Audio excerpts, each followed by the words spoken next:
யார் யாரோ வாழ்வீரே சிலுவையை கண்டீரோ, சிலுவைக்காய் பணி செய்ய வாரீரோ. கிறிஸ்துவுக்குள் பிரியமானவர்களே, மரணத்தை ஜெயித்து உயிரோடு எழுந்த ஆண்டவர் இயேசு கிறிஸ்துவின் நாமத்தினாலே NGPM SMPM மிஷனரி இயக்கத்தின் சார்பில் எழுந்து கட்டுவோம் வாருங்கள் என்கிற நிகழ்வுக்கு உங்களை அன்போடு கூட அழைக்கிறோம்.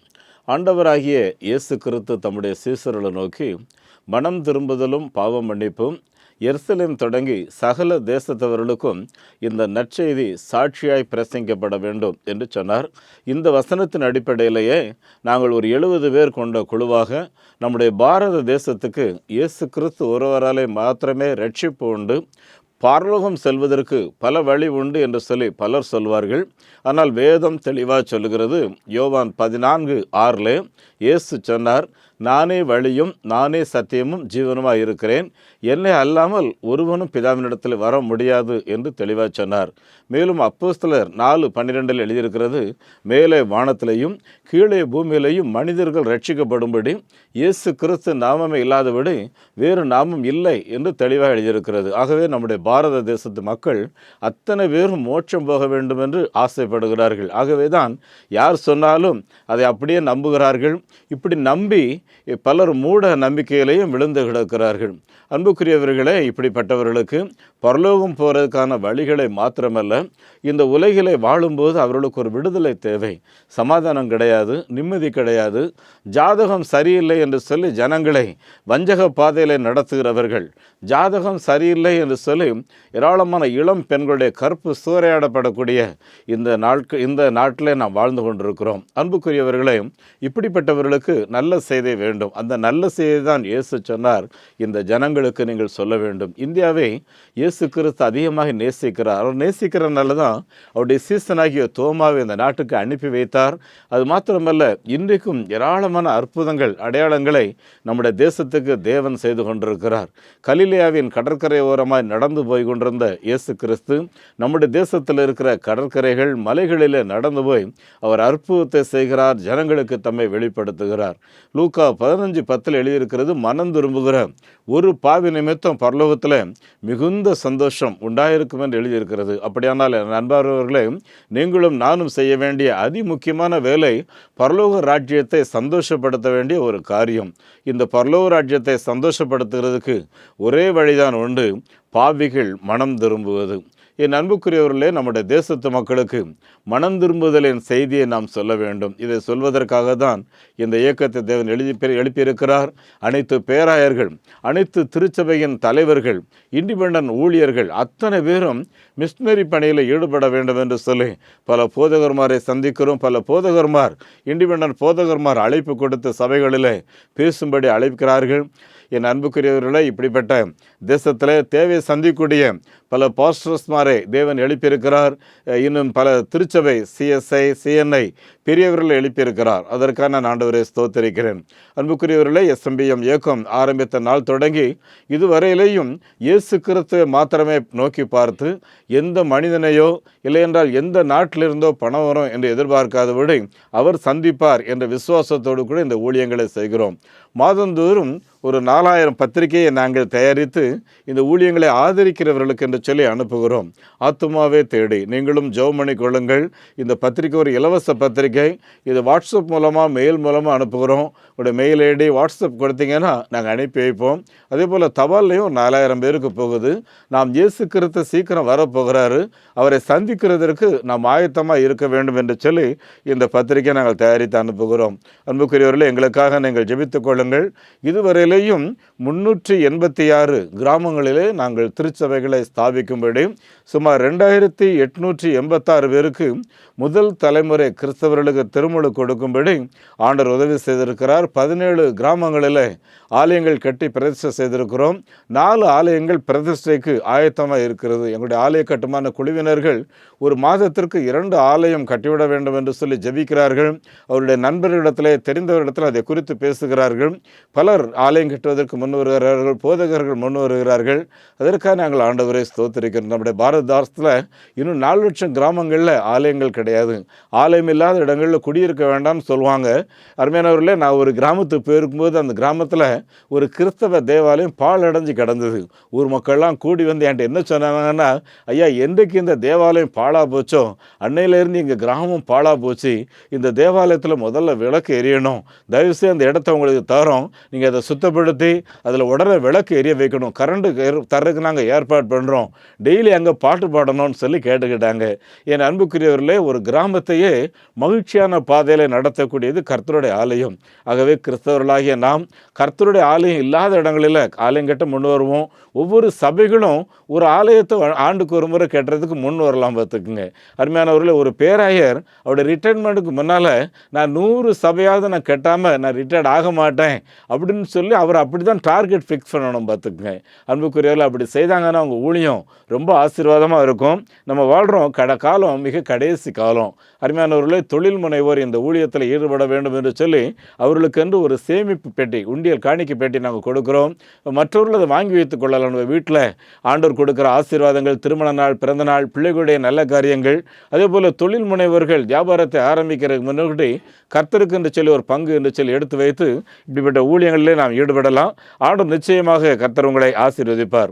அருமையானவர்களே, நாம் கொடுக்கிற ஒவ்வொரு காணிக்கை மூலம் நூற்றுக்கணக்கான மக்கள், ஆயிரக்கணக்கான, லட்சக்கணக்கான மக்களுக்கு மறுவாழ்வை கொடுக்கின்றது. அருமையானவர்களே, சுரேந்திர சிங், நாங்கள் பஞ்சாப் போயிருக்கும்போது அவரை பார்த்து எங்களை மிகுந்த வரவேற்பாக அவரும் அவருடைய மனைவியை நடனமாடி அவரோடு கூட மிகுந்த வயதானவர்கள் என்றாலும் உற்சாகத்தோடு இருந்தார்கள். கடைசியாக சாட்சினர் வரும்போது அந்த பெரியவர் சாட்சி வரும்போது, ஐயா, நான் ஒரு பயங்கர குடிகாரன், அது மாத்திரமல்ல என்னோட மனைவி அடிப்பேன், இப்படி ரொம்ப துன்மார்க்கமாக இருந்தேன். எங்கள் ஊருக்கு வரக்கூடியவர்களெல்லாம் நான் மிரட்டுவேன், என்னோட கையில் எப்பவும் கத்தி வச்சிருப்பேன், குத்துவேன்னு சொல்லுவேன்.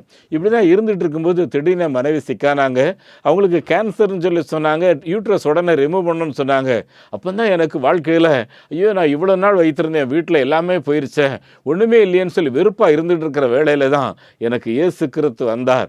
அவரிடத்தில் வந்தால் அவர் பிரச்சனையை மாற்றி போடுவார். நானும் மனைவியும் வந்தோம், அவரை நோக்கி பார்த்தோம், வாழ்க்கையே மாறிடுச்சிங்க, கேன்சர் குணமாயிடுச்சு. பாருங்கள், இன்றைக்கி நாங்கள் 2 பேரும் கர்த்தர் சாட்சியாக இருக்கிறோன்னு சொல்லி அந்த வேதாமத்தை கையில் வைத்து கொண்டு நடனமாடி வரவேற்று இந்த இயேசுவை நாங்கள் மற்றவர்களுக்கு அறிமுகப்படுத்துகிறோம். என் அன்புக்குரியவர்கள், இப்படி நிறைய சாட்சிகளை சொல்லிட்டு போவேன். ஆகவே இந்த இயேசு கிறிஸ்து நம்முடைய பாரத நாட்டுக்கு தேவை, மூட நம்பிக்கையில் இருக்கிற ஜனங்களுக்கு தேவை. இந்த விடுதலையின் செய்தியை சொல்வதில் நம்முடைய பங்கு என்ன அப்படிங்கிறத நாம் யோசித்து பார்ப்போம். அருமையானவர்களே, இந்த ஊழியத்தில் ஒரு மிஷினரியை ஸ்பான்சர்ஷிப் செய்ய 3000 ரூபாய், ஒரு மிஷினரியுடைய குழந்தையை படிக்க வைக்கிறதுக்கு 1000 ரூபாய், அதே போல் ஆதிவாசி குழந்தைகளை படிக்க வைக்கிறதுக்கு முழுமையாக பொருட்களுக்கு 1200, ஒரு பகுதி 600 ரூபாய். அன்புக்குரியவர்களை, ஏதாவது ஒன்றை ஆண்டவருக்காய் செய்வோம். ஆலயம் கட்டுவதற்கு சதுரடிக்கு 1000 ரூபாய், 600 ஸ்கொயர் ஃபீட்டில் ஆலயம் கட்டுவதற்கு 5 லட்சம் ரூபாய் வாங்குகிறோம். அருமையான 3 லட்சம் ரூபாய்க்கு கட்ச ஆலயம் கட்டுகிறோம். ஆண்டவர் உங்களை எப்படி நடத்துகிறாரோ அப்படி இந்த ஊழியங்களில் ஈடுபட உங்களை அன்போடு கூட அழைக்கிறோம். எங்களுடைய வங்கி எண்ணை குறித்து வைத்துக் கொள்ளுங்கள். நெகேமியா new generation partaker movement, State Bank of India, 42 17 80 20 691, IFSC code SPIN 0061767. அதே போல் salvation mission partaker movement SMPM, South Indian Bank 08860 7300000169, IFSC code SIPL 000086. எங்களுடைய தொலைபேசி எண்ணை குறித்து கொள்ளுங்கள். 9043 86755 94443 7550.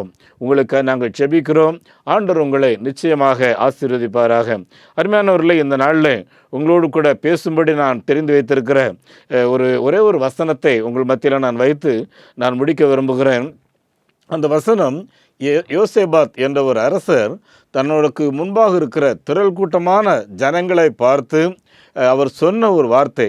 2 நாளாகமத்தின் புஸ்தகம் 20வது அதிகாரத்தின் 20வது வசனத்தில் எழுதியிருக்கிறது, யோசேபாத் அதிகாலையிலே எழுந்து தன்னுடைய ஜனங்களை பார்த்து அவர் சொன்னார், கர்த்தரை நம்புங்கள், விசுவாசத்திலே உறுதியாக இருங்கள், தீர்க்கதரிசிகளை நம்புங்கள், அப்பொழுது வெற்றி பெறுவீர்கள். என் அன்புக்குரியவர்களே, இந்த அதிகாரத்தின் முதல் பகுதியை நாம் பார்ப்போம் என்றால், யோசேபாத்துக்கும் அவருடைய நாட்டுக்கும் அவருடைய ஜனங்களுக்கும் மோவாபியர்களாலே, அம்மோனியர்களாலே திடீரென்று சொல்லி ஒரு பயங்கர ஆபத்து. இவர்கள் அந்த பட்டணத்தை விட்டு வெளியே போகக்கூடாத அளவுக்கு எல்லாரும் சுற்றி அவர்களை முடக்கி விட்டார்கள். ஒரு விதத்தில் ஒரு அறைக்குள்ளே முடங்கி கிடந்த மாதிரி, வெளியே போகவே முடியாது, குடிக்க தண்ணி கிடையாது, சாப்பாடு கிடையாது. ஆனால் யோசேபாத் அப்படிப்பட்ட நெருக்கமான நேரங்களில் எங்கேயும் தூது சொல்லி விடாமல், எந்த மனுஷனையும் நம்பாமல் அவர் உடனடியாக செய்த காரியம் என்னன்னு சொல்லி பார்த்தீங்கன்னா, தேவனை நோக்கி அவர் ஜெபம் பண்ண ஆரம்பித்தார். தன்னுடைய நாட்டு மக்களை ஜெபிக்க சொன்னார். அது மாத்திரமல்ல, அந்த நாட்டில் இருக்கிற மிருகங்களையும் அவர்கள் சாப்பிடாமல், மிருகங்களுக்கு உணவு கொடுக்காம எல்லாரும் தேவனை நோக்கி கூப்பிட்டார்கள் என்று சொல்லி எழுதியிருக்கிறது. அன்புக்குரியவர்களே, நம்முடைய தேவன் இரக்கத்தில் ஐஸ்வர்யமுள்ள ஆண்டவர். இங்கெல்லாம் ஜனங்கள் மனம் உருகி மனம் உடைந்து உண்மையான மனமாற்றத்தோடு அவரை நோக்கி கூப்பிடுகிறார்களோ, அவர் மனதுருக்கம் நிறைந்த ஆண்டவர், செயல்படுகிற ஆண்டவர். அவருடைய பிள்ளைகள் எதற்காக கூப்பிடுகிறாரோ அதற்கு உதவி செய்கிற ஆண்டவர். இப்படி ஜெபம் பண்ணி கொண்டிருக்கிற வேளையில் ஒரு தீர்க்கதரிசி சொல்லுகிறார், யோசேபாத்து, இந்த யுத்தம் உங்களுடையதல்ல, இது கர்த்தருடையது என்று சொல்லி தான் சொன்னார். இந்த வார்த்தையை கேட்ட உடனே யோசேபாத்துக்குள்ளாக அந்த விசுவாசம் பொங்கி வந்துச்சு. பார்த்துக்குங்க என் அன்புக்குரிய தேவனுடைய பிள்ளைகளே, நம்முடைய வாழ்க்கையில் வேத வசனங்களை நாம் வாசிக்கும் போது அந்த வார்த்தைகள் மறுபடியும் நம்முடைய உள்ளத்துக்குள்ள வந்து நமக்குள்ளாக ஒரு எழுப்புதலை, ஒரு உற்சாகத்தையும் கொடுக்கும் என்றால், இந்த விசுவாச வார்த்தையை நீங்கள் உறுதியாக, இந்த வாக்குத்தத்தத்தை நீங்கள் பிடித்து கொள்ள வேண்டும். ஆகவே தான் இங்கே யோசேபாத் சொல்லும்போது அவர் என்ன சொல்றாரு, நமக்கு முன்பாக தீர்க்க தரிசனம் உரைத்த அந்த கர்த்தருடைய வார்த்தையை நம்புங்கள். என் அன்புக்குரியவர்களே, நம்ம எல்லாருடைய கையிலையும் வேத புஸ்தகம் இருக்கு. இந்த வேத புஸ்தகத்தில் எழுதியிருக்கிற வசனங்கள் அனைத்துமே நமக்கும் நம்முடைய பிள்ளைகளுக்கும், இனி வர காலங்களில் இருக்கிற நம்முடைய பிள்ளைகளுக்கும் இந்த வசனம் சொந்தமானது. பார்த்துக்குங்க. அப்படின்னா இதில் எழுதியிருக்கிற வசனத்தை இது எனக்காக எழுதியிருக்கு அப்படின்னு சொல்லி நம்ம உரிமை பாராட்டி நம்ம ஜெபம் பண்ணும்போது நம்முடைய பிரச்சனைகள் எல்லாவற்றையும் ஆண்டவர் மாற்றி போடுகிறார். யோசேபாத் ஜனங்களை பார்த்து கர்த்தரை நம்புங்கள் அப்படிங்கிற சொன்னது மாத்திரம் அல்ல, அதை செயல்படுத்த விதத்தில் என்ன செய்கிறாருன்னு சொல்லி பார்த்தீங்கன்னா, எல்லாருமே யுத்தம் பண்ணுறதுக்கு படை வீரர்கள் தான் நிறுத்தி வச்சிருப்பாங்க இல்லையா? ஆனால் யோசேபாத் படை வீரர்களுக்கு முன்பாக கர்த்தரை துதிக்கிறவர்களை நிறுத்தி வைத்திருக்கிறார். நான் ஒரு தொழிலதிபரை சந்திக்கும் போது அவர் சொன்னார், அண்ணன், நம்ம எல்லாருமே பிச்சைக்காரங்க மாதிரி ஆண்டவர்கிட்ட அதை கொடு இதை கொடுன்னு சொல்லி கேட்குறோம். நல்லா கவனிச்சிக்கங்க, எபேசியர் 1:3 அவர் எல்லாவற்றையும் நமக்காக செய்து முடித்து வைத்திருக்கிறார், எல்லா ஆசீர்வாதத்தை வைத்திருக்கிறார். அப்படி இருக்கிற வேளையில் நாம் செய்ய வேண்டிய காரியம் ஆண்டவரை துதிக்க வேண்டும். இதுதான் நீங்கள் யோசேபாத் ஜனங்களுக்கு சொல்லுகிறார், அவரை துதியுங்கள் என்று சொல்லுகிறார். இரண்டாவது சொல்லுகிறார், விசுவாசத்தில் உறுதியாக இருங்க. அருமையான விசுவாசங்கிறது நம்பப்படுவடைய உறுதி. அதில் ஏனோ தானோன்னு சொல்லி சந்தேகப்படுகிற விதத்தில், இல்லை என்றால் காற்றை அடித்து அப்படியே அசைகிற நாணல் போல நம்முடைய விசுவாசம், என்கிட்ட கர்த்தர் சொல்லியிருக்கிறாருங்க, அவர் சொன்னபடி நடத்துவாருங்க அப்படிங்கிறதுல தான் நம்முடைய பார்வை இருக்க வேண்டும். அருமையானவர்களே, இந்த மிஷனரி ஊழியத்தை ஆரம்பிக்கும் போது அநேகர் சொன்னாங்க, உங்களால் நடத்த முடியாதுன்னு சொன்னேன். கர்த்தர் இதை நடத்தினா அவர் ஆரம்பித்தா நிச்சயம் நடத்துவார். ஏனென்றால் அவர் எனக்கு கொடுத்த வாக்கு தத்துவம் யோவேல் 2:21 தேசமே பயப்படாத, மகிழ்ந்து களிகூறு, கர்த்தர் பெரிய காரியங்களை செய்வார் சொன்னவர் கடந்த 5 ஆண்டு காலமாக அற்புதமாக நடத்துகிறார். அதே மாதிரி அருமையானவர்களே, விசுவாசத்தில் உறுதியாக இருங்க, உங்களை கர்த்தர் நிச்சயமாக நடத்துவார். மூணாவது சொல்கிறாரு, உங்களுக்கு முன்பாக தீர்க்க தரிசனம் சொல்கிற தீர்க்க தரிசனை நம்புங்க.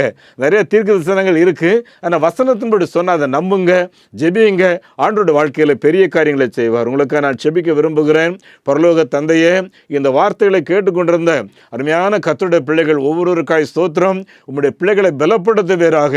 யாரெல்லாம் மனம் உடைந்து போய் வேதனையோடு நம்பிக்கை இழந்த நிலையில் என்னோட ஜாதகம் சரியில்லை, என்னுடைய குடும்பம் சரியில்லைன்னு சொல்லி உடைந்து கிடக்கிறாங்களோ, அவருடைய கண்ணீரை நீர் பாரும், அவர்களை கட்டி எழுப்பும், திடப்படுத்தும், உற்சாகப்படுத்தும்.